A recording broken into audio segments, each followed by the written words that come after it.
It's the Heat, SiriusXM. I'm Mina SayWhat. You're in Mina's house. So excited. We have Neo joining the house today. Yeah. Woo! What's going on? Hello, Neo. You've been everywhere lately. I've been moving around. Well, moving around without moving around. I've been sitting still, but moving around. So yeah, I see you. I'm like, okay, Neo knows how to move in the quarantine. Oh yeah. Listen, between my house, my mom's house, and one other friend, it was the only place I'm going except for like grocery store and stuff like that. But yeah, we in the crib.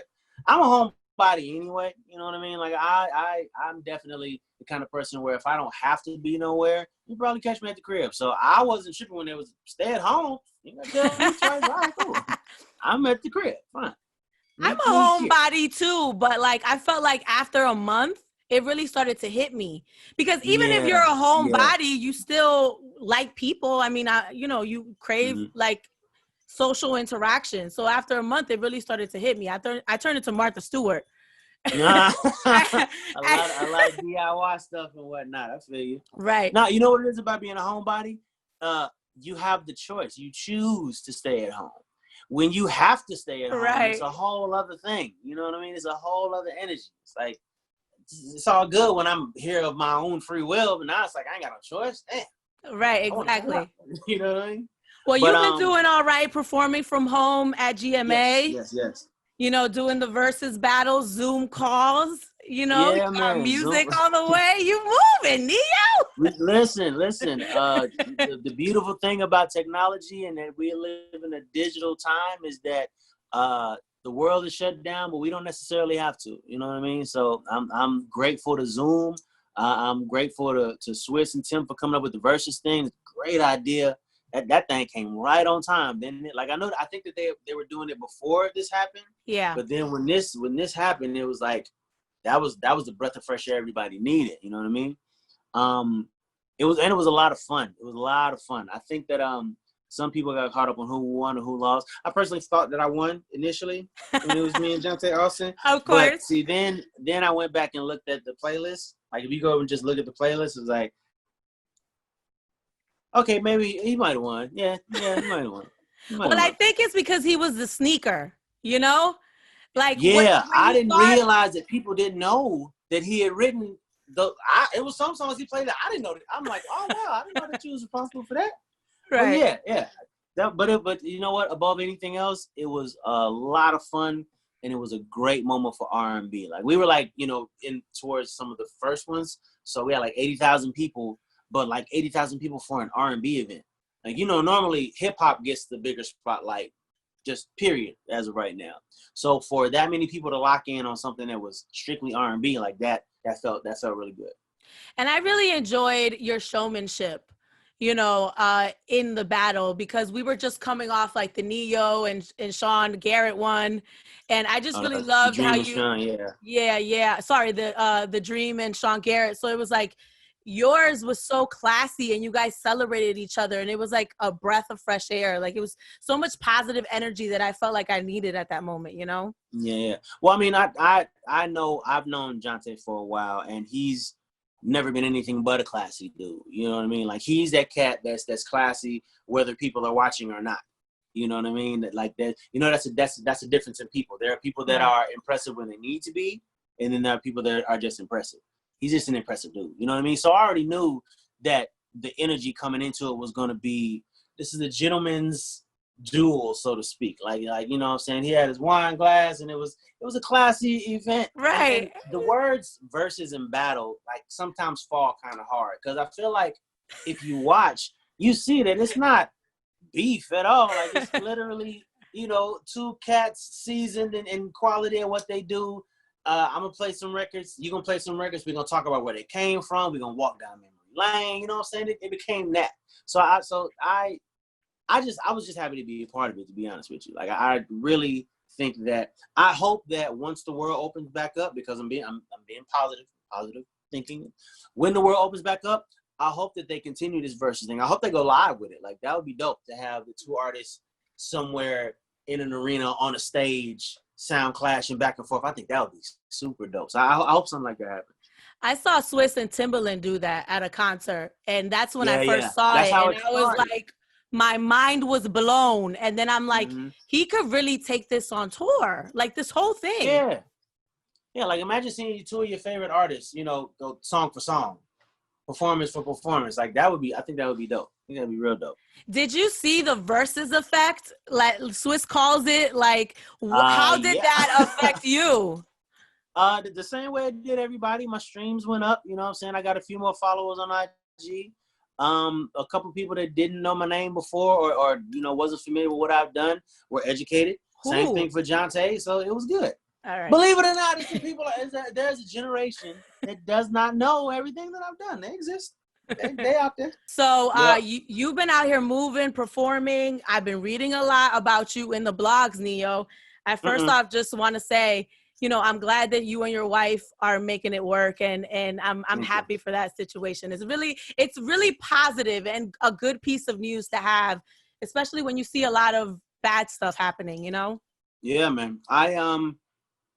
I credit the whole COVID thing and just having to sit still and be quiet to saving my marriage. I genuinely do.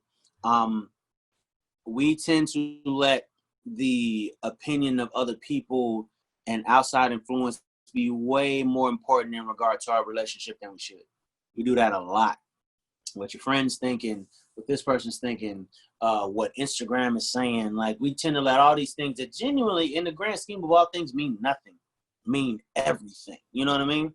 And present company included. You know, so that's a good part of why we initially decided to divorce. Is you know, be it outside influence, be it you know, past traumas that weren't dealt with properly. And you know, whenever you go through something traumatic and your mind blocks it off, eventually, if you don't find closure on that, it's going to find its way back to the surface. And it's going to start affecting all of your relationships, be it romantic or friendships or whatever. You know, so there's some of that going on. You know, our love for each other never went away, but what was going on in me and what was going on in her, and the fact that we were kind of doing it on our own, you know what I'm saying? Like when you're going through something, this is the time that you take it to your significant other. This is supposed to be the person. If you ain't got nobody else that you can talk to, it's supposed to be this person, right?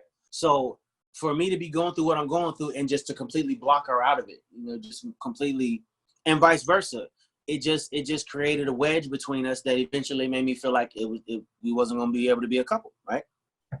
So when the COVID thing happened, when the quarantine happened, I realized, all right, there's a number of places that I could go, but I'm going to go where my family is. I'm going to go where my kids are, where my mom is, where my sister is. You know, the people that I love unconditionally and I know love me unconditionally. I'm going to go over there because we don't know what's going to happen with this thing. So we're all quarantined together. And you know what it allowed? It allowed us to have the conversations that if you don't go into them the right way, they can make matters worse. And what I mean by that is a conversation that says, here's the truth. I don't care how you feel about it. I don't care how it makes you feel. I need to tell you my truth. And then when I'm done, I need you to tell me your truth. And then we work from there. Because if we're not being honest with each other about how we feel, then there is nowhere for us to go. You know what I mean? So I sat and ran down all the things that I didn't like about her, all the things that I didn't like about our marriage. She sat and did the same thing with me. We cried and yelled and screamed. And then eventually we came to a place that said, you know what? The one common denominator in all of this is that regardless of how much we like each other in the moment or like or dislike things about each other, we love each other above anything else. We love each other. I would take a bullet for you. Aww. You would do the same for me. Nothing else matters outside of that. You know what I mean? We had to, and what you have to tune out all the noise from the world and from other people to get to a place where you can say that and know what you're saying and genuinely mean it and feel it. You know what I mean? So once we did that, everything was fine. You see, I'm back. She's back. I still got the pinky ring on. I was gonna ask. I see the pinky ring and the wedding ring. Listen. I'm gonna bling it a little something, but the one that matters is that one. That one is back. So we good. We good. Do you regret that song, the Pinky Ring song? No. Okay. Because the song meant something in the moment. Okay, I wrote that song literally the day that she gave the ring back. That day we had that argument. She gave the ring back. That night I went in the studio and wrote Pinky Ring, and I did it that way because I didn't want to come at it from a downtrodden and sad or broken place. Like, mind you, I was messed up. Like I felt like I had failed as a husband. I felt like a failure. You know what I mean? So, but of course I can't show that. Mind you, all my boys are like, "Oh, we single. We outside. We outside." Yeah, you know what I mean? It was a lot of that. So I couldn't. It was only a few people that I could really show how I was really feeling. And the people that I showed it to was like, this is great, but you can't go into the world like this. You can't go into the world with your head down and sad, and can't do that. You have to find the positive energy through this negative. So I'm like, all right, divorce can definitely be hard and difficult, but it can also be an energy transition, especially if it's not a negative or messy divorce, which it wasn't, which we weren't, at each other's throats. So I figured, all right, I can be sad and downtrodden, or I can just transition this energy and keep it pimping. And that's what I chose to do. And that's what the song was. It was not a diss record. A lot of people looked at it like I was dissing her. But if you listen to the record, if you listen to the words, I didn't say one negative thing about her. That through the whole song. Like I'm way too classy of a dude to ever do a diss record. I'm not that dude. You know what I'm saying? If I just really want to say something to you about you, I'm going to say it to you. I'm not going to put it on the song and put the world in our argument. If it's that deep, I'm not going to do that, So, yeah. So here we are. So we're in a good space now. Well, I'm happy that you're happy. Okay. And quarantine did something good out here. You're on the Heat, SiriusXM. I'm Mina SayWhat, having a great time. Neo is in his house. Yeah. Yes, I'm at the crib right now. I'm at the crib. Where is that? Where are you located? Atlanta. You're in Atlanta. I'm in New Jersey in Mina's house. Okay. Nice. So Neo, I hear you have an album on the way. Oh yeah. I hear. What is that about? So, new album on the way. I've been working on this album for almost a year and a half.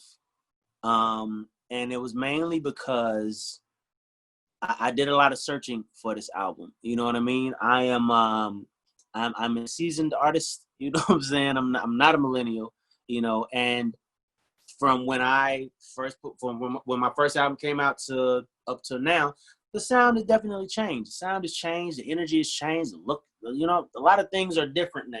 So I needed to see, for one, where I fit into all of it. I needed to get out of my own head and stop being concerned about whether or not I fit into all of it. I needed to figure out what I wanted to say, how I wanted to say it. You know what I mean? And I let a lot of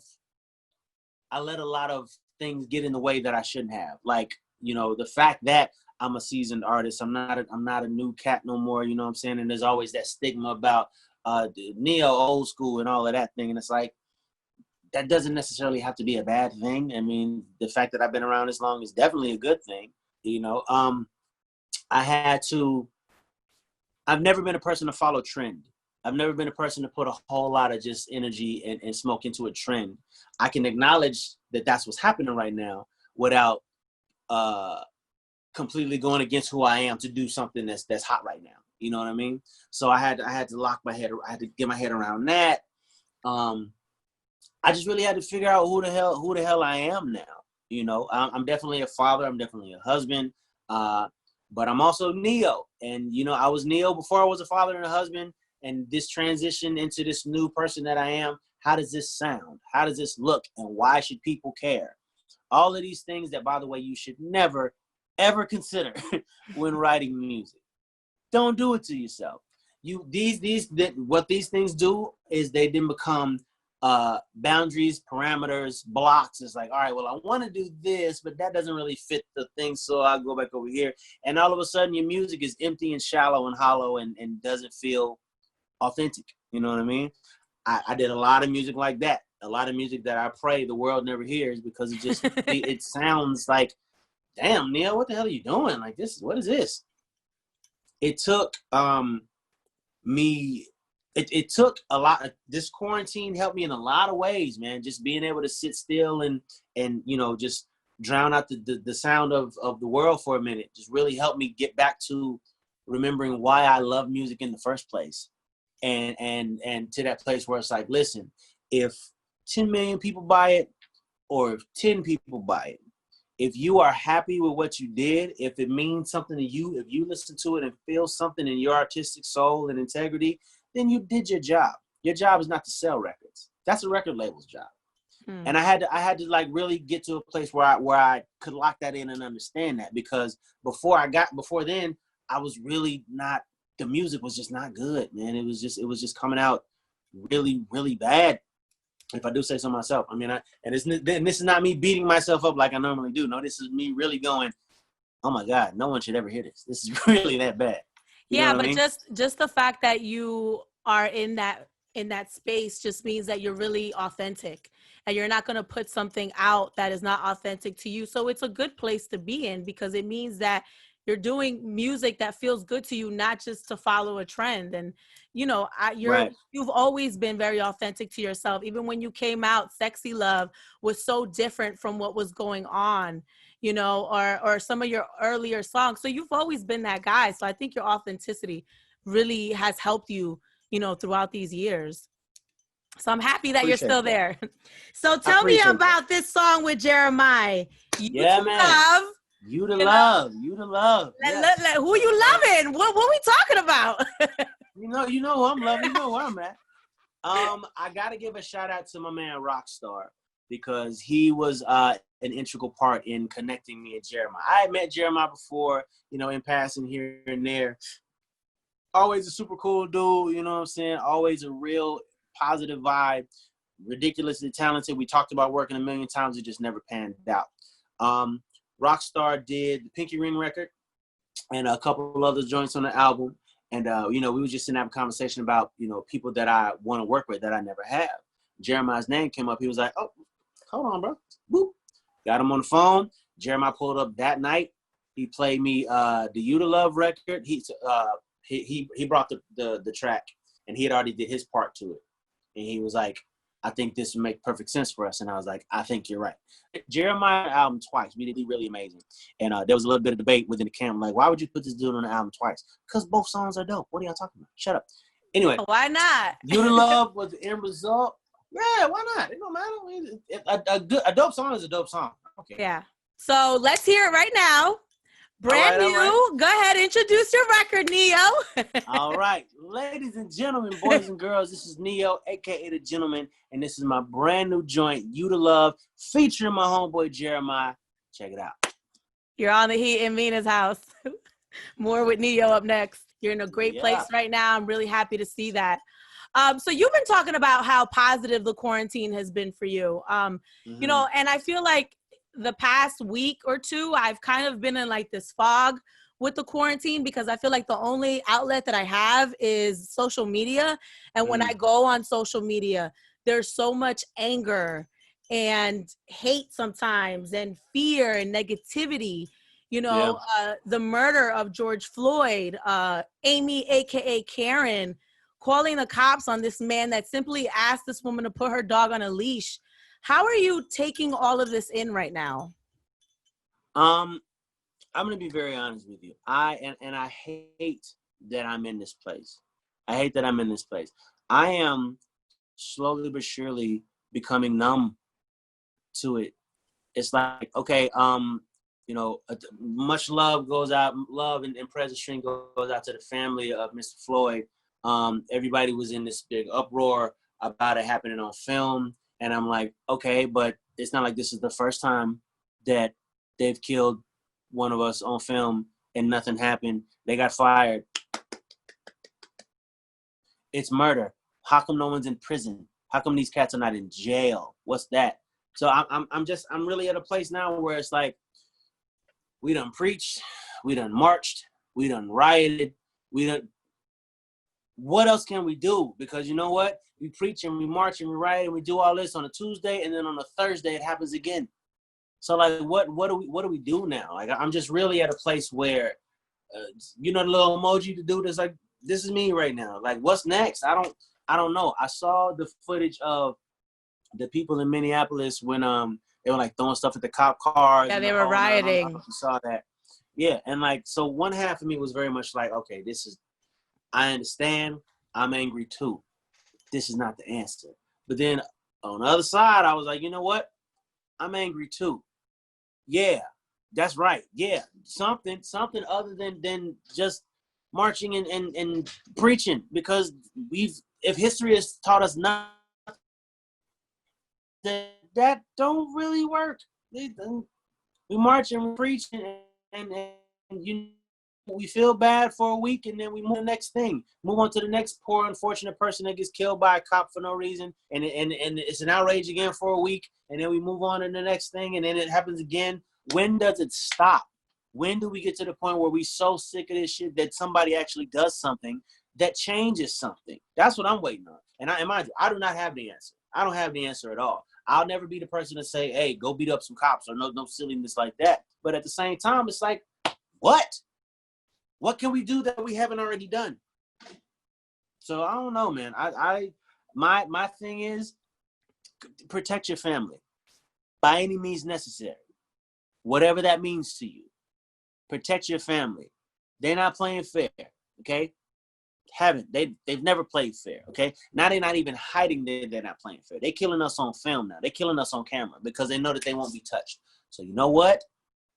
I'll be damned if it be mine. I'm gonna just say that. I'll be damned if it be mine.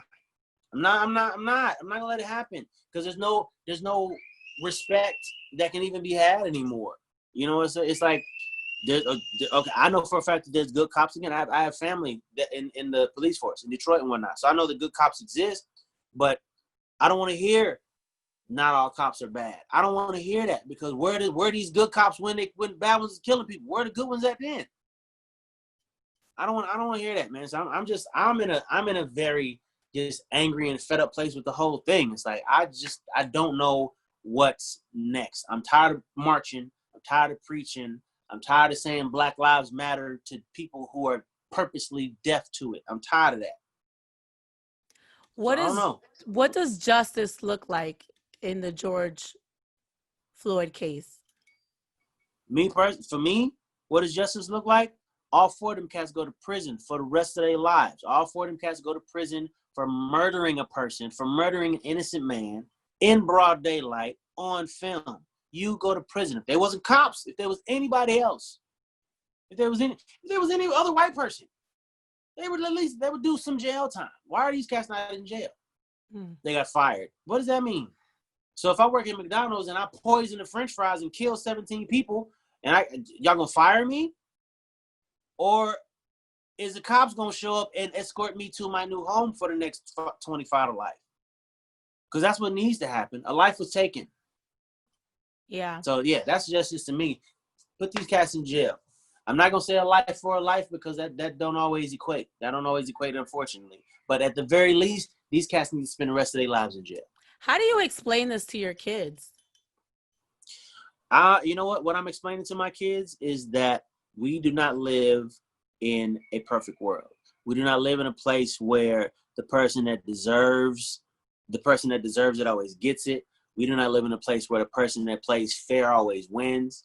We don't live in a world like that. We live in a world where a person might take advantage of you should you give them the opportunity. So what I need y'all to do is always keep your eyes open, okay? Keep your eyes open, keep your ears open. Believe half of what you see and none of what you hear unless you heard it from me, period. Period. Because I ain't gonna never steer you wrong. I can't promise that about the rest of the world and other people that you might come in contact with. But you will always get it straight from me. And I'm always gonna make sure that you have the tools and the ammo that you need to protect yourself, be it here or otherwise. It's always gonna be know that it's always gonna be daddy to make sure that you are all right. That's what it is. Thank you, Neo, so much for being so honest and open. The single is out right now. You to Love, featuring Jeremih. Yes. On a lighter note, You to Love, featuring Jeremih. Listen, this song is about getting with somebody that you genuinely give a damn about and that you know genuinely gives a damn about you, and just tune the world out for a second. You know what I'm saying? That's what it's about. Find that person that you love unconditionally. tune the world out, light a candle, and just rock out. Y'all dance together in your living room. It's one of those. Yes. Okay, it's a two-stepper. It's one of those. And music heals, so we need it right Yes, now. definitely so. Thank you so much, Neo. You're in Mina's house on the Heat, SiriusXM. I'm Mina Say What.